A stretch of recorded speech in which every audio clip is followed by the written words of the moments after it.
Olá, crianças do quarto ano. A nossa aula hoje de História, na página 4, livro volume 2. O início da vida humana na África. O continente africano é considerado o berço da humanidade por muitos estudiosos, pois nele que a história da espécie humana começou há milhares de anos.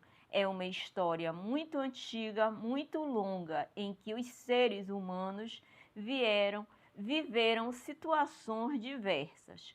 Para sobreviver, os primeiros grupos fizeram descoberta, criaram ferramenta e superaram dificuldades. Por causa da capacidade de criar ferramentas e produzir objetos de acordo com as necessidades, a espécie humana é chamada de Homo sapiens, que significa homem sábio.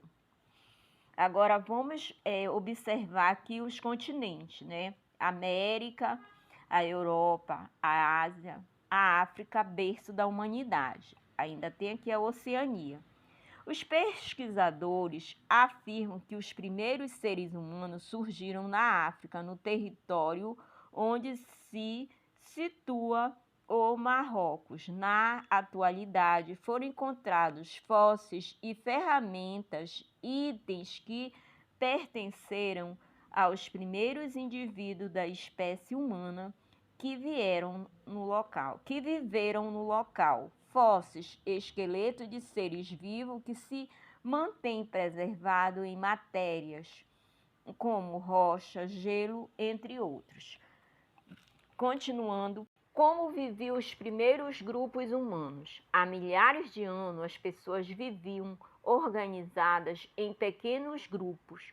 Conheça algumas características do modo de...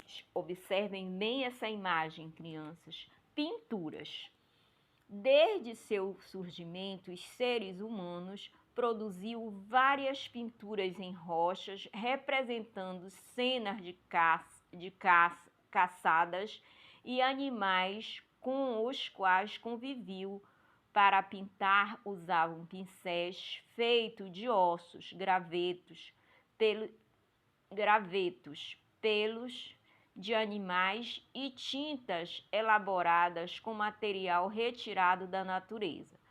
Pesquisadores afirmam que os humanos da época desenhavam cenas de caça porque acreditavam que assim teriam sucesso em uma futura caçada. Nômades.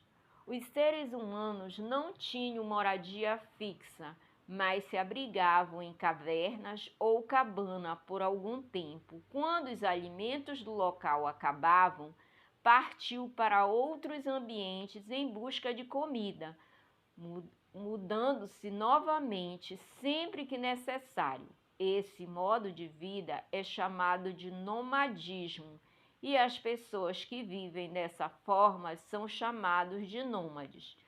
Ferramentas e utensílios.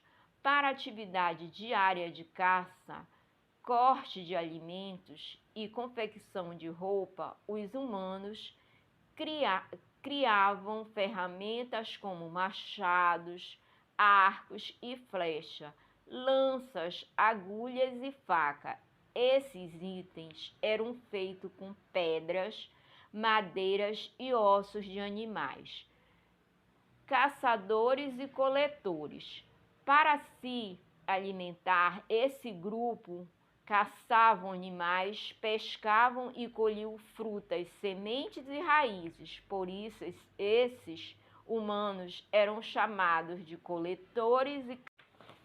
A domesticação do fogo.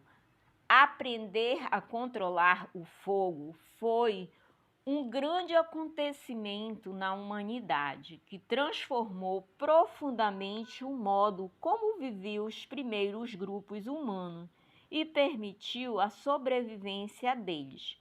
A domesticação do fogo foi um marco histórico porque os seres humanos passaram a dominar parte da natureza. Domesticação, controle de algo. Agora vamos aqui. Os membros, olhem bem a figura, crianças. Os membros do grupo aqueciam do frio e reunindo-se em torno do fogo. Além de iluminar a noite, o fogo permitia espantar animais, pois a luz das chamas afugentava esses animais, esses seres, né? Agora, voltando aqui para baixo, o calor do fogo permitia assar ou cozinhar os alimentos, contribuindo para melhorar a conservação deles. Observe bem essas figuras, criança, o modo de vida, como eles ficavam em redor do fogo, tá?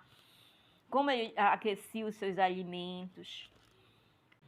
A história do fogo. Os seres humanos não inventaram o fogo, eles descobriram as formas de mantê-lo e produzi-lo. Não se sabe ao certo como isso aconteceu, acompanhe uma possível explicação. As pessoas observavam o fogo que era produzido na natureza. Isto acontecia, por exemplo, quando a vegetação seca se incendiava por causa do calor do sol ou de raios que caíam em árvores e as queimavam. Os seres humanos recolhiam as brasas ou galhos acesos por esses incêndios. Algumas pessoas passaram a acender gravetos no fogo produzido pela natureza e assim conseguiu fazer fogueiras. Depois de um tempo, ainda por meio da observação da natureza, os seres humanos aprenderam a dominar o fogo sem depender de incêndios naturais. Havia duas formas usadas para isso. Uma delas, eles esfregavam um graveto em pedaços de madeira bem secos, até que produzisse faísca suficiente para acender um punhado de folhas secas. Também podiam bater determinada pedra contra outra, até gerar faísca para acender o fogo em uma vegetação seca. Vocês vão fazer a leitura do Saiba Mais e vão fazer a atividade da página 8 e 9. Bom estudo!